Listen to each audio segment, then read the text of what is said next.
Gas on ചെയ്ത് പാത്രം ഒന്ന് ചൂടായി വരുമ്പോൾ കുറച്ച് നെയ്യ് ഒഴിച്ചു, അതിലേക്ക് കുറച്ച് വെളിച്ചെണ്ണയും കൂടി ഒഴിച്ചു.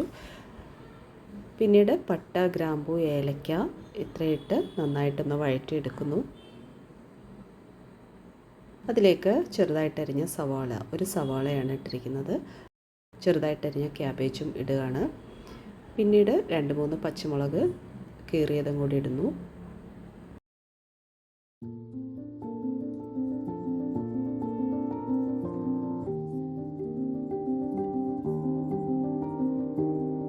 ഇഞ്ചി വെളുത്തുള്ളി ചതച്ചതും കൂടി ഇടുകയാണ്. ബസ്മതി റൈസ് നന്നായിട്ട് കഴുകി വാരി വെച്ചത്, ഒരു 5 മിനിറ്റ് വാരി വെച്ചതാണ്. അതിട്ടൊന്ന് ചൂടാക്കി എടുത്തിട്ട് അതിലേക്ക് തിളച്ച വെള്ളം ഒഴിക്കുകയാണ്. 1 ഗ്ലാസ് റൈസിന് 2.5 ഗ്ലാസ് വെള്ളം ഞാൻ ഇട്ടു. അതിലേക്ക് കുറച്ച് ഉപ്പും കൂടി ഇട്ട് നന്നായിട്ട് ഇളക്കി ഒരു 5 മിനിറ്റ് ലോ ഫ്ലെയിമിൽ അടച്ചു വെച്ച് വേവിക്കണം.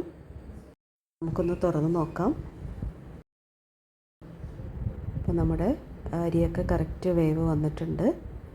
അതിലേക്ക് ഞാൻ കുറച്ച് നാരങ്ങ നീരും കൂടെ ഒഴിക്കുകയാണ്. അപ്പോൾ നമ്മുടെ രുചികരമായ ക്യാബേജ് റൈസ് റെഡിയായി. ഇനി ഇതിൽ മല്ലിയില എന്തെങ്കിലും വേണമെങ്കിൽ ചേർക്കാം. അപ്പോൾ എല്ലാവരും ഉണ്ടാക്കി നോക്കുക. Thank you.